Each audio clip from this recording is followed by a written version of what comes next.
먼저 작년 성탄절 전에 바이올리니스트 박지혜 씨라고 우리 교회 독일의 국보급 바이올린을 연구 임대를 받아서 여러분이 이렇게 연주하시는 박지혜 선생님이 오셨었죠. 이분이 성탄절에 보내준 영상 가운데 하나를 제가 편집해서 오늘 말씀과 연결됩니다. 먼저 영상을 보시고 말씀으로 들어가겠습니다. 영상을 먼저 보여주시죠.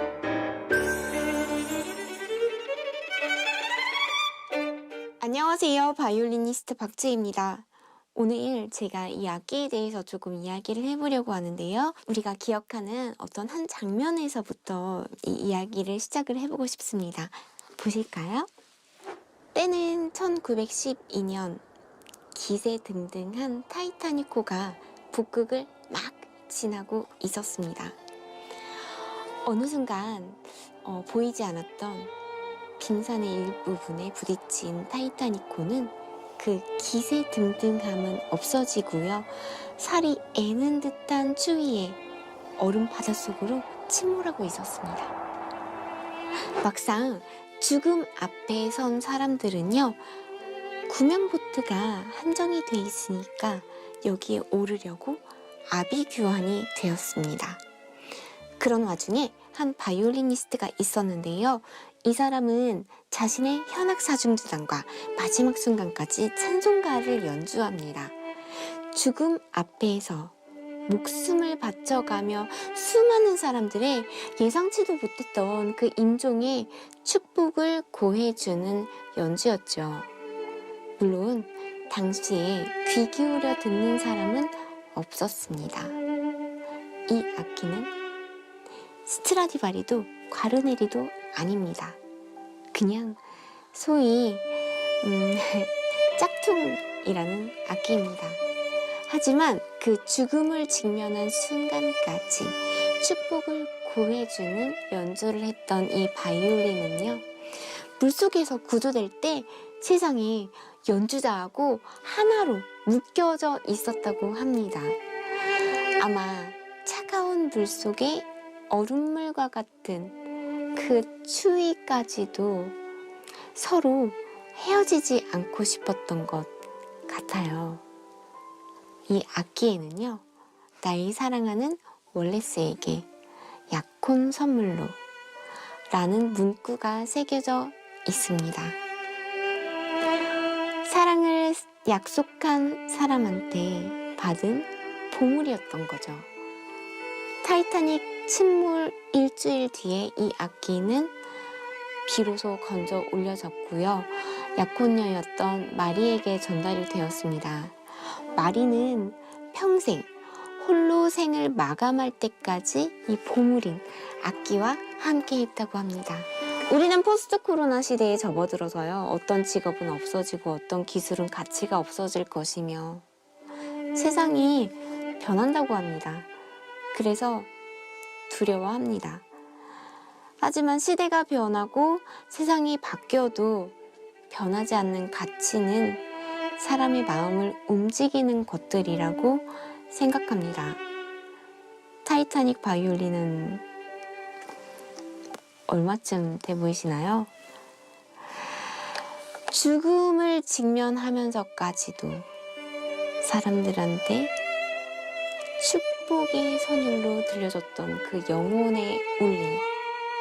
그 음악은 당시에는 아무도 듣지 않았습니다. 하지만 그로부터 100년이 지난 오늘, 지금 우리는 그의 음악을 이렇게 기억하고 있고 그의 스토리를 듣고 감동하고 있습니다.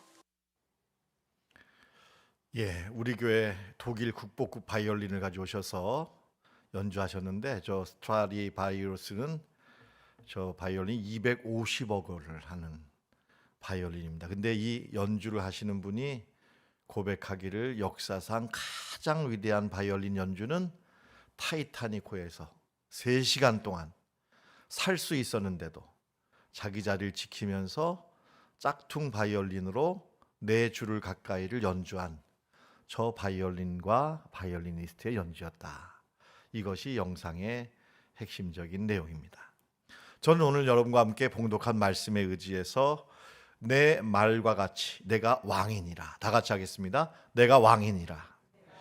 하나님 나라의 왕됨에 대하여, 하나님 나라의 왕도에 대하여 여러분과 함께 말씀을 전하고자 합니다.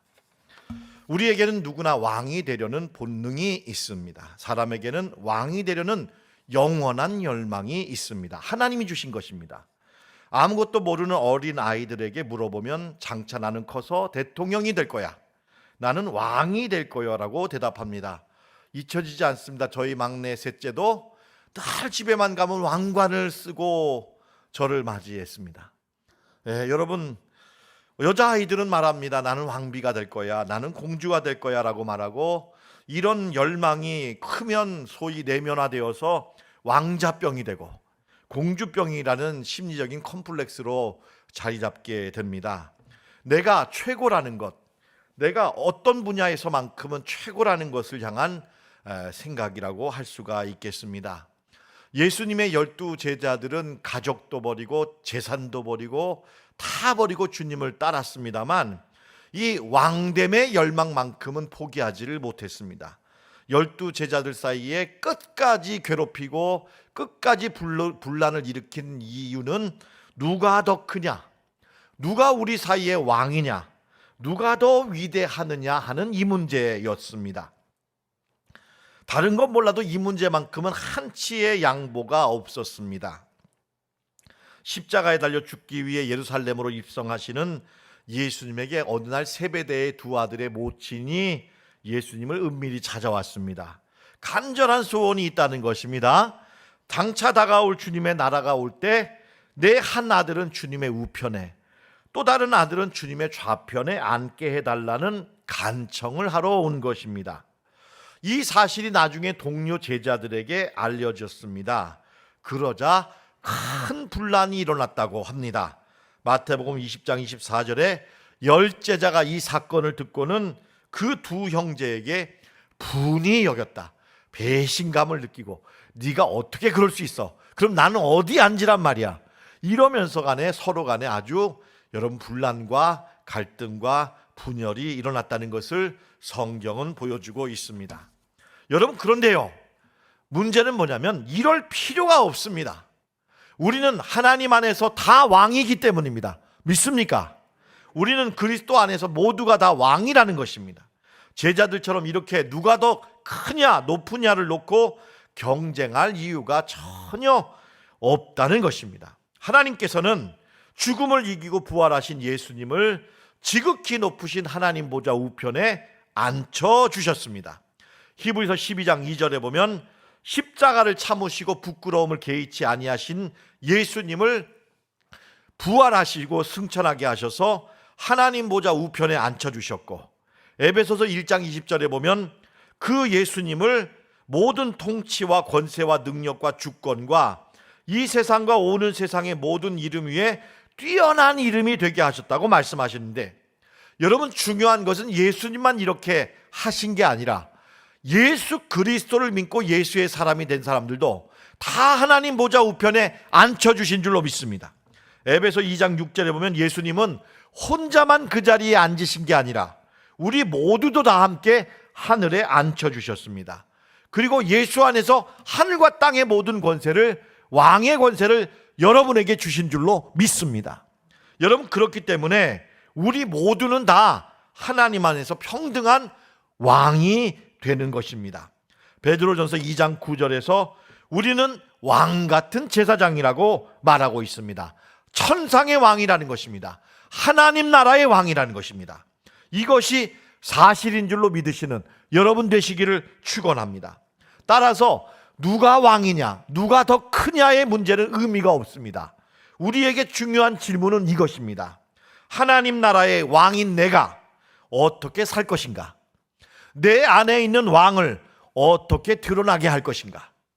다 같이요. 내 안에 있는 왕을 어떻게 나타낼 것인가? 여러분, 여러분에는 천상의 왕이 들어 있습니다. 여러분 안에는 천상의 왕이 있습니다. 이 왕의 생각, 이 왕의 말, 이 왕의 행동을 어떻게 나타낼 것인가가 우리에게는 중요한 과제가 되는 것입니다. 여러분, 이것이 우리의 사명이요, 우리의 과제인 것입니다. 오늘 본문인 요한복음 6장에는 오병이어라는 표적 사건이 나타나 있습니다. 이 오병이어의 표적 사건이 일어난 다음에 일어난 일을 특별히 강조하며 기록하고 있습니다.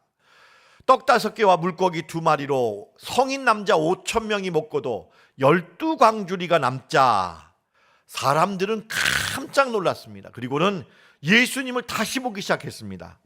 그리고 사람들은 예수님을 억지로 왕으로 모시려고 운동을 벌였습니다. 예수님을 왕으로 모시면 평생 먹고 살 문제는 걱정이 없지 않겠습니까? 그리하여 예수님을 왕으로 세우려고 옹립하려고 하자 예수님은 쳐다보지도 않으시고 단호하게 거절하시고 그들을 떠나 산으로 올라가셨습니다. 그들을 떠나 산으로 올라가셨는데 아무도 쫓아오지 못하게 하셨습니다. 신명기 18장 15절에 보면 모세는 일찍이 하나님께서 나중에 자기와도 같이 모세와도 같은 선지자를 세울 것이다. 여러분, 모세는 40년 동안을 이스라엘 200만 백성들이 굶주리지 않고 만나와 메추라기를 먹고 여러분 가나안 땅에 들어가도록 인도한 탁월한 목자였지 않습니까? 여러분, 모세는 이 땅을 떠나면서 이스라엘 백성들에게 하나님이 때가 되면 나와 같은 선지자를 보낼 것이다 라고 신명기 18장에서 말씀을 하셨습니다. 이스라엘 군중들은 예수님이 바로 그 선지자라고 생각한 것입니다. 그리고 이 예수님을 붙잡아 왕으로 세우려고 한 것이었습니다. 여러분, 거기에 대한 예수님의 반응과 행동이 요한복음 6장 15절에 나오는 말씀입니다. 여러분, 이 말씀 한번 여러분과 함께 읽어보기를 원합니다. 맨 아랫줄 2줄입니다. 다 같이 함께 읽어봅니다. 시작. 그러므로 예수께서 그들이 와서 자기를 억지로 붙들어 임금으로 삼으려는 줄 아시고 다시 혼자 산으로 떠나가시니라. 여러분, 임금으로 삼은다는데 좋습니다. 내가 임금하지요. 다들 이렇게 할 거 아닌가요? 얼마 전에 선거 있었잖아요. 서울시장과 부산시장을 뽑는 선거에서 저 사람을 어떻게 보면은 네거티브 전략으로 깎아내리더라도 내가 돼야 되겠다는 것이 우리나라의 선거였다는 것을 우리는 보았지 않습니까? 여러분, 그런데 예수님은 이렇게 그냥 왕으로 옹립해 주겠다는데도 거들떠보지도 않고 혼자서 떠나서 단호하게 세상 왕의 어떠한 논리와도 결별하시고 산으로 올라가셨습니다. 여러분, 이런 주님의 모습을 주목해 보시기 바랍니다. 오늘 본문에서 세상 나라의 왕과 하나님 나라의 왕됨이 정면적으로 대결하고 충돌하고 있다는 것을 여러분들은 5절에서 보고 계십니다. 예수님은 절대로 세상 나라의 임금이 되지 않겠다는 결단을 보여주셨습니다. 이렇게 한 것은 3가지 이유가 있다고 저는 분별합니다. 첫째로, 무리들이 원하는 왕은 세상 나라지 하나님 나라가 아니라는 것입니다. 둘째로, 그들이 원하는 것은 정작 예수님이 아니고 예수님을 이용한 물질적인 목적이나 세상적인 권력을 탐한 것이지 예수님 자체를 사랑한 건 아니었기 때문입니다. 셋째로, 그들이 원하는 것은 영원한 가치가 아니고 감동적인 가치가 아니고 썩어져 없어질 먹고 사는 문제를 놓고서 예수님을 이용하기 위한 것이었습니다. 그들이 원하는 왕은 사망의 왕이요, 세상적인 유한한 왕이요, 여러분, 썩어 없어질 한계가 있는 왕이라는 것입니다. 예수님은 이 세상 나라의 임금이 되고자 하지 않으신 까닭은 영원한 하나님 나라의 왕이시기 때문입니다. 예수님은 빌라도가 예수님을 결박한 다음에 재판할 때 네가 유대인의 왕이냐고 질문했습니다. 그러자 예수님은 오늘 설교 제목처럼 내 말과 같이 내가 왕이니라 하고 대답했습니다. 여러분, 1부 때도 2부 때도 저를 따라서 하신 부분입니다. 빌라도가 물었을 때 예수님이 네 말과 같이 내가 왕인이라고 대답했습니다. 여러분들은 누구십니까? 그러면 여러분들은 목사님의 말씀과 같이 내가 왕입니다라고 대답하십시오. 여러분들은 누구십니까? 예수님처럼 대답하셨죠? 여러분 손 한번 사용하셔서 아유 내가 왕이라고 한 번만 더 해주세요. 여러분들은 누구세요?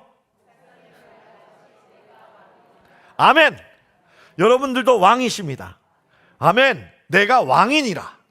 이것이 예수님의 빌라도를 향한 당당한 선포이셨고, 이 말씀을 까닭에 예수님이 십자가에 달리셨죠. 명패에 이렇게 쓰여져 있었습니다.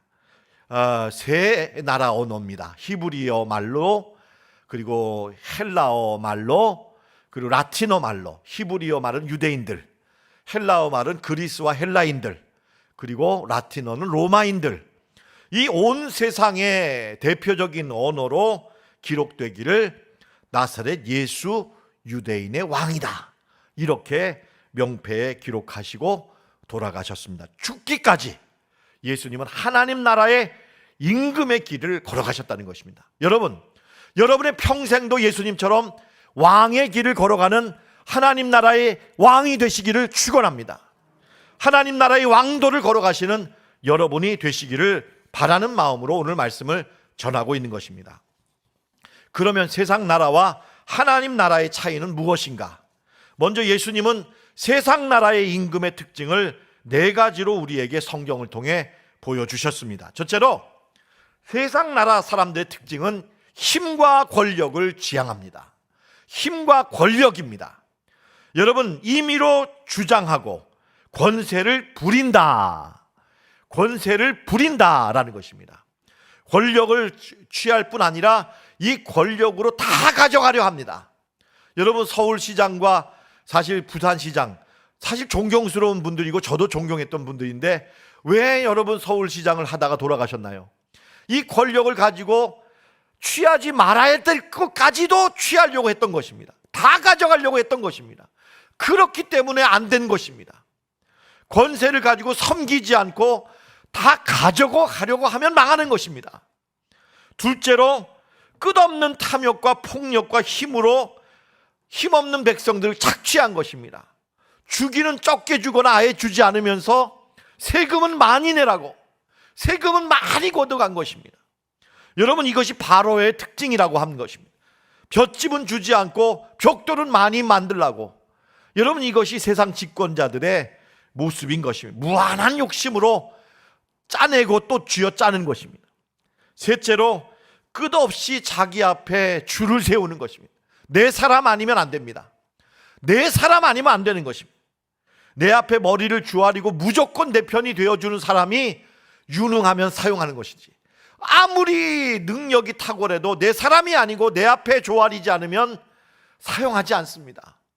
여러분, 내 그늘 아래 피하지 않으면 뜨거운 태양볕 아래로 그냥 던져버리는 것입니다. 여러분, 이것이 세상 나라의 집권자들의 특징이고, 넷째로, 여러분, 잔인한 칼과 폭력으로 여러분 진압하는 것입니다. 억지로 굴복시키는 것입니다. 여러분, 예수님은 이런 세상 왕의 논리에 대하여 딱 한마디로 못을 박으셨습니다. 여러분, 이 말씀 저나 여러분이나 반드시 기억하시기 바랍니다. 다 같이 하겠습니다. 너희는 그렇지 않아야 한다. 아멘. 너희는 그렇지 않아야 하나니. 여러분, 이 말씀 기억하시는 여러분 되시기를 바랍니다. 너희는 그렇지 않아야 한다는 거예요. 절대로 이 논리에 넘어가거나 이 논리에 유혹을 받거나 이 논리를 걸어가서는 안 된다. 후회할 인생이다. 망할 인생이다. 절대로 타협하지 말라고 말씀하셨습니다. 그러면서 예수님은 품에 어린아이를 안으시면서 이 어린아이와 같이 되라고 말씀하셨고, 또 세족 목요일에는 제자들의 발을 씻기시면서 내가 주와 임금이 되어서 너희 발을 씻긴다라고 말씀하시면서 섬김의 왕도를 보여주셨습니다. 세상 나라와 대비되는 하나님 나라는 어떤 사람입니까? 하나님이 원하시는 진정한 왕의 모습은 어떤 모습인가? 주님은 네 가지라고 우리에게 말씀하십니다. 첫째는 섬김과 나눔의 왕입니다. 다 같이 하겠습니다. 섬김과 나눔의 왕. 예수님께서는 인자가 온 것은 섬김을 받으려 함이 아니라 섬기려 하고 자기 목숨을 대속물로 주려 한다. 여기 그림에 보시면 예수님의 아주 독특하고 대표적인 행동의 양태가 그림으로 표현되어 있습니다. 저는 이게 예수님의 가장 대표적인 행동의 특징이라고 생각합니다. 여러분, 예수님은 주어진 것을 나누셨습니다. 떼어서 나누어 주셨다는 것입니다. 더 많은 걸 얻으려고 하는데 예수님은 나누어 주셨다는 것이, 이것이 바로 섬김과 나눔의 특징이라고 할 수가 있습니다. 둘째로 폭력을 반대하는 것이 비폭력과 평화의 왕이십니다. 예수님은 직접 종려주일에 예루살렘으로 입성하시면서 여러분 수만 마리의 말을 타실 수도 있었을 것입니다. 그런데 예수님은 말을 타지 않으시고 나귀를 타고 입성하셨습니다. 여러분, 이건 아주 코믹한 입성이라고 할 수가 있습니다. 세상 로마의 임금과 총독들은 장교만 되어도 백마를 타고 힘찬 말을 타고 입성하지만 예수님은 달리기도 제대로 못하는 이 연약한 당나귀를 타고 입성을 하신 것입니다. 이 나귀를 탄 이유가 겸손하셔서 나귀를 타셨다, 이렇게 말씀하고 있습니다. 또 스가랴 9장 9절로 10절에 보면 겸손하셔서 나귀를 타셨고 공의로우시고 그 다음에 전쟁의 활을 끊으시고 말의 힘줄을 끊으시는 그런 표적이 바로 이 나귀다, 이렇게 말씀하셨습니다. 나귀를 타셨다. 여러분, 이 샤갈의 그림을 보면 저는 늘 이 나귀를 찾습니다. 제가 언젠가 한번 샤갈의 그림을 직접 보면 영광스럽겠다, 이런 소원을 품고 있는데 샤갈의 그림 속에 늘 이 촌스럽게도 나귀를 늘 넣었습니다. 왜 그러냐면 평화의 메시지를 넣은 것입니다. 몇 주 전인가요? 부산에서 맥라렌이란 차가 있습니까? 여러분, 맥라렌 아십니까? 한 2억 5천에서 5억 정도 한다는데 한 대씩 가지고 안 계십니까? 그 차를 탄 어떤 아이가 옆에도 외제차라고 합니다. 그런데 미니라는 외제차 아시나요? 벤츠에서 나온 것 같은데 그 차를 탄 사람 보러 뭐라고 얘기했냐면 네 차는 똥차다. 그리고 그 차를 탄 아빠는 거지다, 이렇게 얘기를. 이게 또 신문 기사에 나왔어요. 그래서 제가 슈퍼카가 뭔지를 한번 찾아봤고 맥라렌이라는 차를 찾아봤더니 이야, 이게 한 2억 5천에서 5억 가는 차더라고요. 여러분, 그러면 여러분, 이거 참 말이 우습습니다. 여러분, 그게 아니죠. 예수님은 나귀를 타셨습니다. 슈퍼카가 뭡니까? 어찌 보면 예수님은 그런 차에 비하면 가장 초라한 어떤 걸음걸이로 예루살렘에 입성하신 것입니다. 그러나 여러분, 예수님이 가장 위대한 왕이셨습니다. 할렐루야. 여러분, 눈에 보이는 거 가지고 이게 왕이니만이 할 게 아니라는 것을 성경은 우리에게 말씀하고 있다는 것입니다. 셋째로, 여러분, 하나님 나라의 왕은 성실함으로 맡은 사명을 충실히 감당하는 왕이다라는 것입니다. 사사기 9장에 보면 나무들이 왕을 추대해야겠다 생각하고는 감람나무, 무화과나무, 포도나무를 찾아가서 우리의 왕이 되어달라고 말합니다. 그런데 여러분, 이 감람나무, 무화과나무, 올리브나무, 이 포도나무는요, 하나같이 이렇게 대답합니다. 내가 어찌 포도 열매를 버리고, 내가 어찌 무화과 열매를 버리고, 내가 어찌 올리브 열매를 버리고 가서 나무들 위에 우쭐대리요. 나는 절대 그렇게 안 한다. 우쭐대지 않겠다. 겸손하게 내 본분을 다하는 왕이 되겠다라고 말합니다. 여러분, 참 배울 게 많은 이야기가 요담의 우화입니다. 넷째로, 진정한 하나님 나라 왕은 진실을 증거하고 진실을 말하고 진실을 입증하기 위해서 헌신하는 왕이라는 것입니다. 빌라도가 묻습니다. 네가 왕이냐? 그러니까 예수님은 내가 왕이다 그랬습니다. 여러분, 어떤 왕이냐 할 때 진실함의 왕이다라는 거예요. 진실함의 왕이다. 여러분, 그러자 진리가 뭐냐고 빌라도가 대답했죠. 여러분, 빌라도는 진실이 뭔지 알고 있었습니다. 예수님이 죄가 없다는 거 알고 있었죠. 그런데 죄가 없으면 풀어주면 되는 거 아닙니까? 그게 진리의 왕 아닙니까? 여러분, 상황 논리에 사로잡혀서 예수님을 이 협상의 도구로 사용해서 마침내는 자기 유익을 위해 예수님 죄가 없다는 거 알면서도 십자가형의 사형을 시켰습니다. 겉으로는 그럴듯한 왕이지만 이렇게 두렵고 이렇게 비겁한 왕이 어디 있습니까? 예수님은 죽더라도 진실을 위해 마지막까지 죽기까지 진실을 위해 살았던 것입니다. 이것이 바로 하나님 나라의 왕이라는 것입니다. 여러분, 이 네 가지 모습이 여러분에게도 나타나게 될 줄로 믿습니다. 여러분, 그럴 때 우리가 이 하나님 나라에 우리 안에 왕이 있는데 이 왕의 모습이 나타나고 우리가 하나님 나라의 왕답게 살려면 어떻게 해야 할까? 여러분, 이 왕들의 삶의 지침 세 가지를 성경은 우리에게 보여주고 있습니다. 이렇게 사는 것이 왕의 모습이라는 것입니다. 첫째로 여러분, 같이 한번 해보실까요? 말의 힘줄을 끊으라. 말의 힘줄을 끊으라. 여러분, 여기서 이 말의 힘줄은 권력을 상징합니다. 권력을 상징합니다. 말의 힘줄을 끊으라는 것입니다. 이것이 여러분 하나님 나라의 왕의 길이라는 거예요. 신명기 17장 15절에 보면 왕은 말을 많이 가지지 마라. 그리고 아내를 많이 두지 말고 금은을 너무 많이 모으고 부자가 되지 마라. 이렇게 말합니다. 어찌 보면 세상과 완전히 거꾸로 가라는 말씀이시죠. 여러분, 근데 이대로 실천한 사람이 한 사람이 있는데 다윗입니다. 여러분, 다윗이 이대로 실천했고, 제가 최근에 역사에서 봤더니 중국의 지도자였던 등소평이 그렇게 했습니다. 여러분, 군비를 확 줄여버렸습니다. 여러분, 그러자 중국이 부흥한 것이죠. 여러분이 역대상 18장 4절을 한번 우리 같이 한번 읽어보겠습니다. 시작.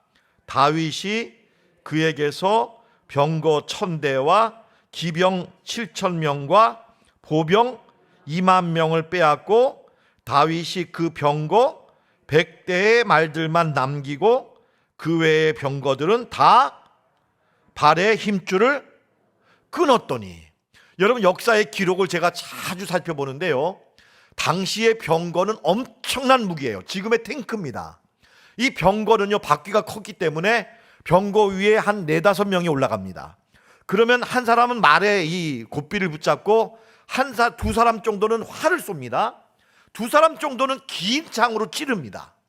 여러분, 위에서 시야를 확보하고 높이를 확보하면서 활을 쏘고 창을 찌르면요, 이길 사람이 없어요. 이게 병거의 위력입니다.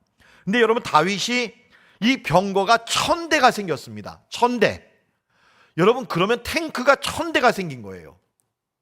그런데 다윗은 이 가운데 100대만 남겨놓고 나머지 900대의 병거와 말의 힘줄을 잘라버렸다는 거예요. 스스로 무능력해졌다는 거예요. 여기 우리 장로님들도 많이 계시고 성도님들도 증인이 되시겠지만, 저는 여러분들이 이렇게 지도하시고 기도해 주십시오. 제가 우리 참된 교회에서 목회를 할 때 성도 여러분들의 신임과 성도 여러분들의 사랑을 받고 제가 신뢰를 받을수록 저는 목회자로서의 행사할 수 있는 권한은 줄어들어야 합니다. 아멘이십니까? 줄어들어야 합니다. 만약에 제가 이것도 하고 저것도 다 하려고 들면 저는 안 됩니다. 저는 목사로서 연한이 깊어질수록 더 말씀과 기도에 집중해야 합니다. 나머지는 교인들이 알아서 하셔야 됩니다. 여러분, 이것이 목회자의 길인 것입니다. 여러분, 다윗이 그렇게 했다는 것입니다. 다윗이 그렇게 했기 때문에 다윗은 오히려 영원한 성군이 되었고 하나님 나라의 위대한 종이 되었다는 것입니다. 여러분, 이것은 저만의 문제가 아닙니다. 여러분들도 어디 가서 권한이 많아지거들랑 다 가지지 마시고 오히려 스스로 말의 힘줄을 자르듯이 여러분들의 역할과 권한을 스스로 통제하시는 여러분들이 되시기를 축원합니다. 두 번째로 워킹 바이블이 되라는 것입니다. 걸어다니는 말씀이 되라는 것입니다. 예수님은 우리에게 말씀을 베껴 쓰고 읽고 배우고 이걸 지키는 그야말로 살아있는 말씀, 걸어다니는 성경책이 되는 철저한 말씀의 사람이 될 때 그 자리에 올라갈 수는 있지만 그 자리를 지속적으로 유지하는 데는 이것이 필요하다는 것입니다. 여러분, 말씀이 되어 사시기 바랍니다. 말씀을 아는 것은 중요한 게 아닙니다. 말씀이 되어 사는 게 중요합니다. 그럴 때 이스라엘 중에 너의 자리가 영구 지속적이고 장구할 것이다. 장구할 것이다라고 말하고 있습니다. 마지막 셋째는 축사하라는 것입니다. 여러분, 오늘 포인트가 여기에 있습니다. 같이 하겠습니다. 축사하라. 여러분, 이 축사라는 말은 이건 한자 성어로 나오지 않습니다. 축복하고 감사라는 말이 결합된 것입니다. 여러분, 이것은 기독교적인 용어입니다. 축복하고 감사하라. 이 말은 뭐냐면 여러분, 떡이라든지 뭐가 있으면은 이걸 축사하라는 얘기입니다. 이걸 높이 들고 하나님, 이걸 어떻게 하면 가장 복되게 할까요? 이겁니다. 여러분, 아까 우리 타이타닉호에서 이 마지막까지 바이올린을 묶어놓고 죽을 때까지 연주하신 분이 있습니다. 여러분, 이분도 그 시간과 상황을 축사한 겁니다. 자, 이겁니다. 여러분, 하나님, 제가 3시간이나 남았습니다. 그러니까 내가 만약에 이 3시간을 나를 위해서 사용하면 내 생명은 구원할 수 있죠. 근데 여러분, 사람들이 지금 우왕좌왕하니 많은 사람들이 지금 움직이지도 못하고 죽어가고 있단 말이에요. 이들을 위해서 내가 가장 축사한다면 뭐가 되느냐? 이 바이올린과 시간을 가장 영원히 축사한다면 나는 뭘 할 것인가? 할 때 이 바이올린 연주자는 그 자리를 떠나지 않고, 여러분, 3시간 동안 바이올린을 켰을 때 저 사람은 떠날 수 있는데, 살 수 있는데도 저 자리를 지키면서 우리를 위해 내 주를 가까이 하려 함은 십자가 짐 같은 고난이라는 찬양을 연주하는 거예요. 여러분, 그러자 사람들이 이성을 차린 겁니다. 여성부터 보호해서 내려가게 하고, 이렇게 직원들은 자기 자리를 지키고, 어린 아이로부터 해서 여러분 서로 간에 양보하고 네가 살라 하면서 하나님 나라를 이루면서 죽어간 겁니다.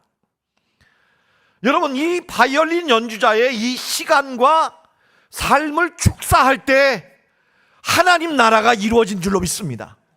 여러분, 내 앞에 만나는 모임, 이걸 축사하셔야 합니다. 여러분, 만남을 축사하십시오. 하나님, 내가 아무개를 만납니다. 이 사람과 만남을 어떻게 축사하면 좋겠습니까? 이 사람을 어떻게 축사하면 좋겠습니까? 여러분, 이럴 때 이 사람이 바로 하나님 나라의 왕이 될 줄로 믿습니다. 하나님은 다윗을 보고 여러분, 내가 한 왕을 보았다고 말씀하셨습니다. 이때의 나이가, 다윗의 나이가 13살이었다고 합니다. 여러분, 이 13살짜리 다윗이 들에서 혼자서 양을 치고 있었습니다. 여러분, 근데 아십니까? 다윗이 13살짜리가 양떼들 치다가 곰이나 사자가 치던 양을 물어가서 입에다가 다 삼키고 이제 다리만, 머리만 남았을 때 다윗은 심지어 잡혀가서 죽은 양의 남은 것까지 축사했습니다. 내가 선한 목자로서 이 양에게 다 빼앗길 수 없다. 저 시체라도 내가 회복해서 주인에게 갖다 줘야 한다. 여러분, 빼앗긴 곰의 입에 있는 양다리까지 축사한 거예요. 자기의 목숨을 걸고 찾아가서 그 곰과 사자를 찢어서 빼내온 겁니다. 여러분, 이 모습을 본 하나님이 뭐라고 하셨냐면, 내가 한 왕을 보았다. 여러분, 하나님께서 여러분들을 보시고 말씀하시기를, 내가 한 왕을 보았다. 우리 시온 찬양대 오늘 찬양하시는데 제가 왕을 보았습니다. 반응이 전혀 없어요. 오늘 기도하시는데 왕을 보았습니다. 예배하는 여러분들의 모습에서 제가 왕을 보았습니다. 다 같이 하겠습니다. 내가 왕을 보았습니다. 여러분, 이런 주의 음성을 들으시는 여러분이 되시기를 바랍니다. 여러분 안에 있는 왕을 하나님 앞에 보여드리시기 바랍니다.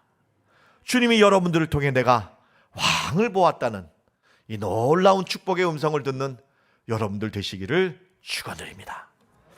기도하겠습니다.